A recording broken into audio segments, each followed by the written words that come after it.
So just ebigambo bitono nnyo okukolako n'Eddie Kenzo. Eddie Kenzo omuntu wa kika ki? In fact, for your information, Eddie Kenzo alabika awezezza emyaka egiwera 5 nga talina kolabo ya mukyala wano Kampala. Gweri ginoonya, in fact naginoonya nasigiraba. Wano e Uganda nga mukyala Eddie Kenzo alabika ebadde teriiwo. Abasigadde bonna bazinyigangawo lwaki tamuwaayo kolabo? Oli ebadde teriiwo ge mazima tetusudde ebadde teriiwo. So mumbeera Kenzo gye mukoleramu oluyimba omusanga ngali muntu wa kika ki, muyimbi wa kika ki? Muyimbi wa kika ki. Very smart. Very smart. Yes. Oyogera ku mutima, mwoyo gwe, ingweza yaba. In Nyaba, yes. Yeah, very smart. Yeah. Punctual. Abantu batuukayo times atugamba yaliwo. Okay. Kyekirala. Yeah, yali muntu basically muntu mulungi because in the recording on the studio. Oh. Yes. Mwalimu Bank Records? No. Twali ku what? Stay near you. No. Brad Beats. Beats house. Wali enyanga ku Jeep Water. Eddie Kenzo already had recorded the Korimba Rally album here. So for radio kati already na tutenda ku big talent. Yes, so twaje obujanze ne take up ne record. Yeah. Ya simula Nenga Brad Beats buli kimu yali amaze okikola. So I just recorded, yes. So wetulira video eno ndaba mwateekamu ku dance moves zaawo. Bwe twali tetusuubira bwangunya ate buzibu nnyo. Goloba kugamba tulina zina tuti Martha waabwe. Fernando twabiyigirawo ku set. Twalina ba dancers nga wala abangi. Pingu dancers. Then there was another group of people abaliwo. Nera nga Eddie Kenzo naye omumanyi. Naye obujogoli bwe ne Martha Musalaita obujogoli bwe. Kinne tukikoba. Yeah. Oluyimba lwolaba walinako essuubi nti k'okoze ne Kenzo luyinza otuuka we lwatuuka. Wakirowooza No, mpaka nakati because oluyimba lulimu 4 months. Naye lulimu 2 million already. Yeah. So tetwakisuubira. But of course nti BET award winner. Oli amanyi gaba manzi. Ate n'oluyimba lulungi oluwuliriza from the wowuliriza Fuva production, n'owuliriza amaloboozi, n'owuliriza the way we synced together, n'otulaba nze ne Eddie Kenzo the way we moved together. It is very beautiful. Art, yaba art. Yes. Chemical reaction ekwatagana. Oluyimba luno olwenyumirizaamu ki today? Oluyimba lunyongeddeko nga nze omuyimbi.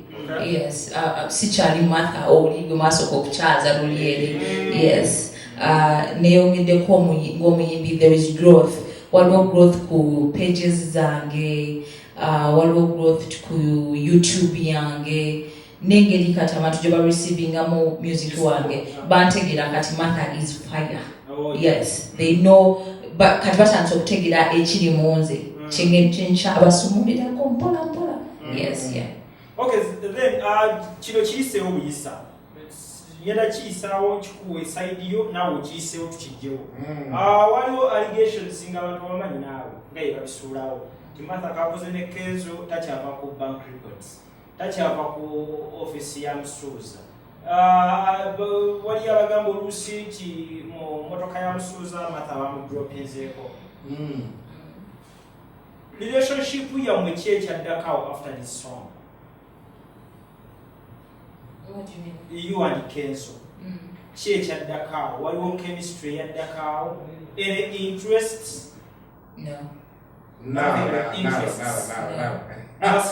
Business partners, music partners. Ate gwe okyogedde business partners. Wekyakoma. Yes.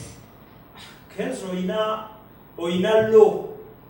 Wanze sola koma ku business for this case. So kama ochungule paka olugudo. Wali kivugira ddala project ne gwera ddala. Ewe bajja. Ewe bajja ogenda. Kati Kenzo oli musisi. Kenzo laba deservinga ki wallahi. Nga olaga okitegedde business partners meaning twakola oluyimba lw'abantu nina kweyongera kumusabira Mukama mwongere. Yes. Ate mwebaza nnyo mino because ng'omwana yagambye tawadde everyone, so weba yagamba kitegeeza yanneesiga ayina ekintu kyeyandabamu and I'm going to make him proud. Kyenyinza okugamba nti oluyimba luno lubadde ng'erinnya lyange Mukisa. Everything was very smooth.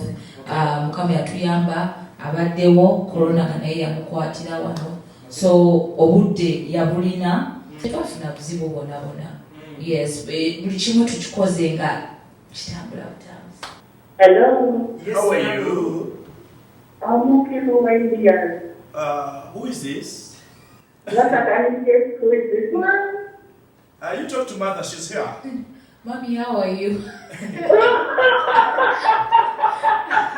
I can't believe it. I also cannot believe my it. voice. I also cannot believe it. Thank you for calling. Thank you for the weekend. How are you on your birthday? I'm okay. I'm doing what you do, but your songs are good. Oh my God, I didn't know you love. What's your favorite song from me? Yes. What's your favorite song? Yes. Akanamba ko kekati. What's your number? Akanamba ko on my music, on my songs. Kekaliwa. Oh, at least I can go and give it the third choice. Then Sebastian is speaking right now. Oh, thank you. Yes. Thank you. Otherwise, Mommy, how are you? Yes, yeah. Nzaka simanyi luzungu nkoze ntya. Mami yogera Oluganda nje kumanyi. Abina. Mami ondaba otyeyo. Nga ndinanye. Ondaba otyeyo nga ndinanye mmathawo. Banange, tewali kuzibu. Yesebo. Mami. Mami wabalesala mwana mulungi. Leka kusimba so. Aina talent. Ekiba kya Mukama. Mami kitambula kitya? Wansebo. Kitambula kitya oli wa mami oli waka? Ndi waka kino. Kitambula kitya? Mother Mukisa kitya? Maka Mukisa. Basista bewe bali batibyo boliza byo weka. Basista ba mother we bali awo brother. I'm not getting you clearly. You're not getting me clearly. Happy birthday, mommy. Happy birthday. Happy birthday. Happy birthday to you. Happy birthday, mommy. Happy birthday, dear mommy. Mami ati oyina abana bangi nnyo today. Thank you guys. Thank you so much. Thanks for the wishes. Mami, nzijira ddala onzaalire ddala.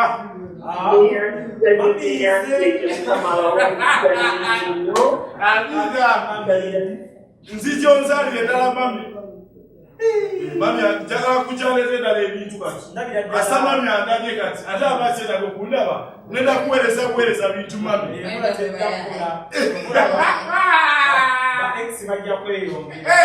Njagala mami kati mpeereze kuweereza bintu newe sijja. Julia mume gyalambe ekifaananyi. Nze kiwedde kati wano. Nono omukyala yali wa Chris Evans. Yasooka tulaga kifaananyi. Ati mami nze ondabye newe sijja. Saba togatagatta kitegeera. Strategy ya Mother Mukisa under camp wa management joina. Enfunu ya music eryetya. Kuba okozeeko ne Kenzo y'omulaba. Olunaku lwalwo yajja olimba off his album. N'alukuwa kitegeeza ye abadde n'enteekateeka ya album ne singles. Ewo kiri kitya? The under Black Magic Entertainment. For us to releasing a good music. From the good music. From the day go, we muliza music wa kuva ku Sebo international local.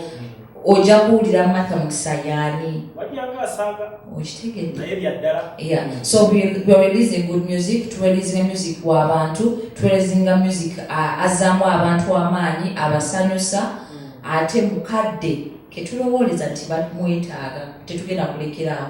Tufuna kayimba kati ani akwambaza? Mother Mukisa alina abantu ab'enjawulo. Naye lwakuba leero omukyala yanyambaza bamutalizaaya. Ono waffe.